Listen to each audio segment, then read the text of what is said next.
దీపం ఇంకా ఇంప్రూవ్ చేసుకోవాలి.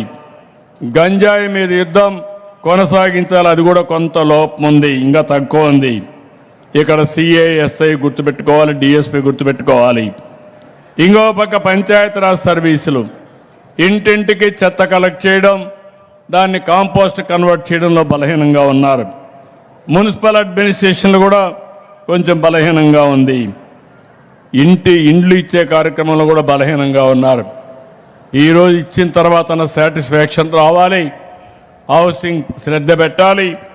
ఇల్లు ఇవ్వడం ఎంత ముఖ్యమో ఆ ఇల్లు కట్టే విధానం, వాళ్ళకు మెరుగైన వసతులు కల్పించే విధానం చాలా ముఖ్యమని చెప్పి కూడా నేను మీకు తెలియజేస్తున్నా.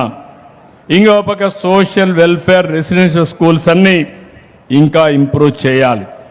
ఫైర్ సర్వీసెస్ ఎన్ఓసి చాలా బాగుంది, రియల్ టైంలో ఇస్తున్నారు. గ్రామాల్లో దారులన్నీ కూడా గుంతలు పడితే అవి రిపేర్ చేశాం. జిల్లా కంటే ఇక్కడ లోటుగా తక్కువగా ఉంది. వీధి దీపాలు కూడా అక్కడక్కడ రిపోర్ట్ సరిగా రాలేదు. ఇంకో పక్క బీసీ వెల్ఫేర్ రెసిడెన్షియల్ స్కూల్స్ కూడా అంత బాగా లేవు, దాన్ని కూడా ఇంప్రూవ్ చేయాలి. ఎఫ్ లైన్ బాగుంది, ఇంకో పక్క రీసర్వే బాగా ఉంది.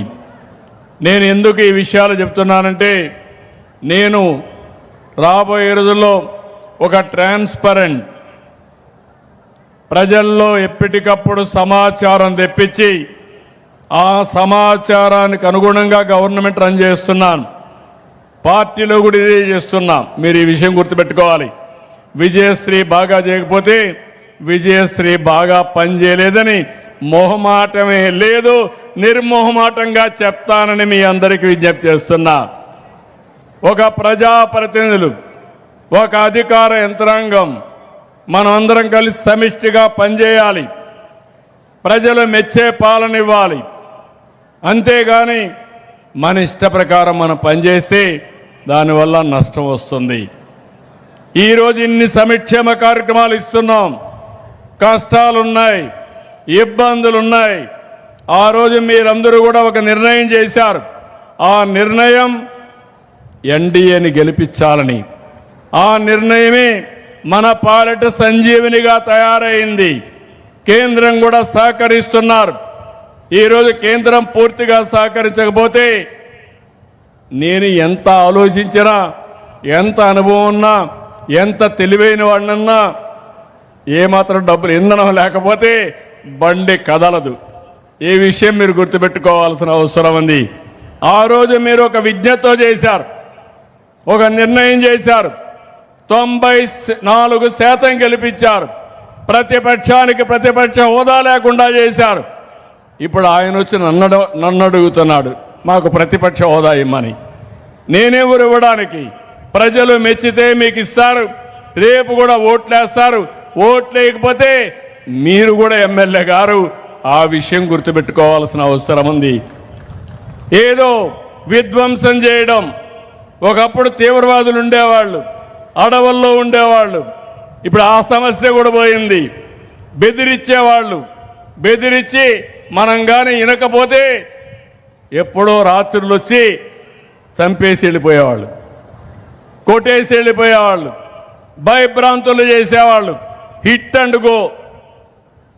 నా పైన కూడా మీరు చూశారు. 2003లో మీరు చేసేది తప్పని చెప్పాను, ఇది ఆమోదయోగ్యం కాదని చెప్పాను.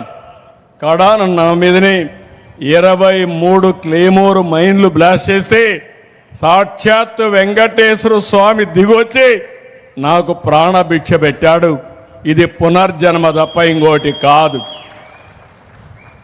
అలాంటి వెంకటేశ్వర స్వామిని అప్రతిష్ఠ చేయాలని, అపచారం చేయాలని, అక్కడ కల్తీ నెయ్యి, కల్తీ వ్యవహారాలు ఒకటి కాదు, అడిగితే ఎదురుదాడి, ప్రతిరోజు దేవునికి అపచారం జరిగేట్టుగా ఎక్కడికక్కడ ప్రచారాలు చేయడం.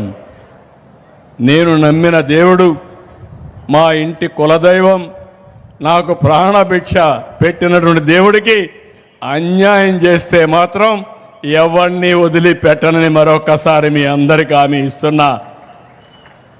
ఇలాంటివన్నీ చాలా జరుగుతున్నాయి. రాజకీయాల్లో ఉండే మనం గుర్తుపెట్టుకోవాల్సింది వీలైతే మంచి చేయాలి. చేతగా